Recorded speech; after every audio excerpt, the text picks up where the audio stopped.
Ok,សួស្តីបងប្អូនចឹងយើងមកតមេរៀនទៀតយើងចូលដល់វគ្គហ្គីតាបាសម្ដងហើយមុនហ្នឹងយើងបានរៀបpiano chord រួចហើយឥឡូវយើងចូលទៅរៀបហ្គីតាបាសទាំងអស់គ្នា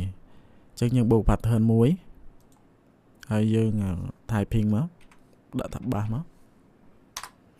ហើយអូ pattern ហ្នឹងតម្លាក់ឲ្យចំមើលសៀទី2មកឲ្យទៅជាមួយនឹង pattern របស់ piano មកណា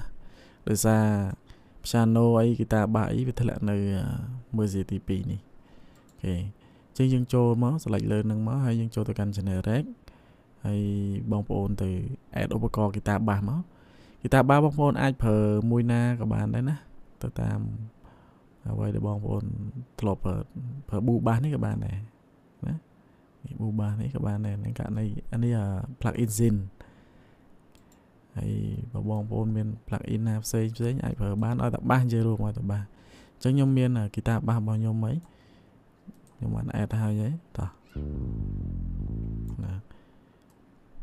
អញ្ចឹងយើងរៀបទាំងអស់គ្នាអញ្ចឹងចូលមកដំបូងវាចូលចំ C minor 2ដងតោះអញ្ចឹងយើងរៀបចូលមកយើងអូសពេញមកក្របនេះយើងអូសពេញមកហើយយើងមើល velocity វាផងយើងដាក់ឲ្យកប់តិចមកដើម្បីឲ្យវាចេះ sound ធំល្អបាទមួយទៀតយើងដាក់ពីរគ្រាប់នេះមកធម្មតាchord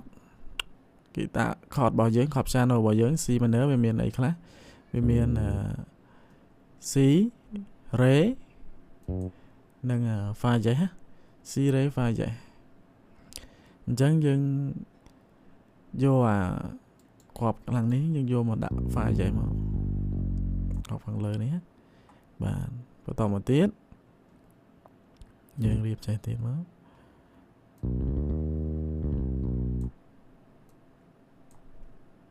រៀបតាមខ្ញុំមកហើយខាងលើនេះ file យើងដាក់ file ចេះមកបាទហើយខាងមុខនេះយើងដាក់មកគ្រាប់ទៀតមកព្រោះថាបត់នេះវាឆើតចង្វាក់យ៉ាងញាប់អញ្ចឹងយើងលេងគ្រាប់វាយ៉ាងច្រើននេះក៏អត់អីដែរណាវាឆើតតាមហ្នឹងហើយយើងសេរី dynamic វាបន្តិចមកកុំឲ្យវារឹងកញ្ញង់ពេក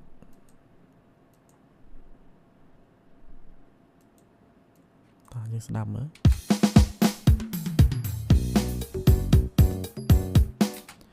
បាទនឹងមួយតោះយើងចូលមក style ទៀតយើងដាក់យើងថែមនេះមកនេះថែមឡើយនេះមក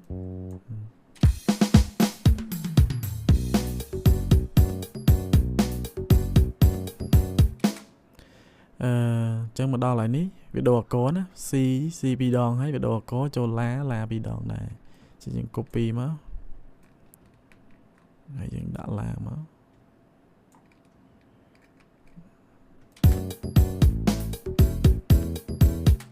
copy មក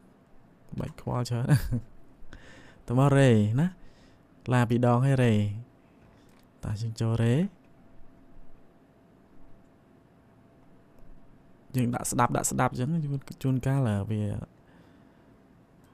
មាន error អុកតាអីចឹងយើងសួររេបាទអញ្ចឹងរេនេះដាក់ខាងក្រោមនេះអត់ត្រូវទេយើងយកទៅលើវិញអុកតាលើនេះ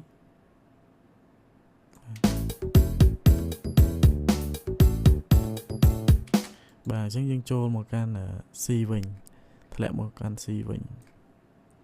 អូយើងរេហើយយើងចូល C ណានេះ C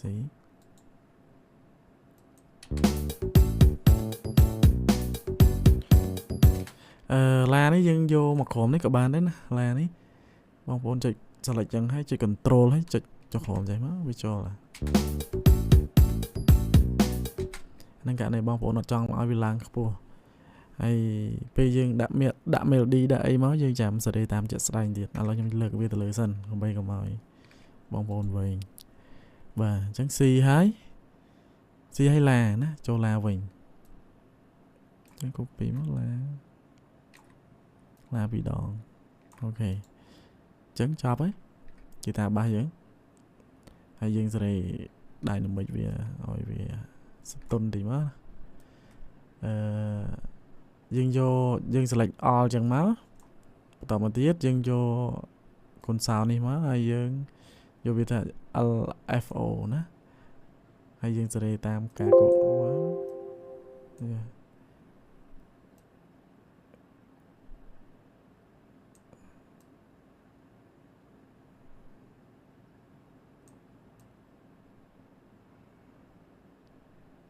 គេរងកុំឲ្យវាស្មើគ្នាបាទ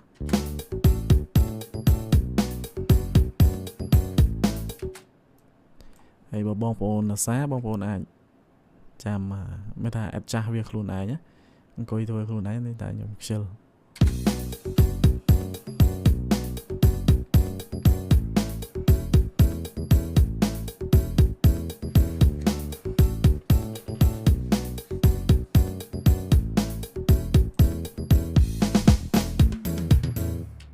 អូខេអញ្ចឹងវគ្គរៀបហ្គីតារបស់យើងវាបានចប់ហើយយើងចូលទៅដល់វគ្គរៀប chord organ ទាំងអស់គ្នា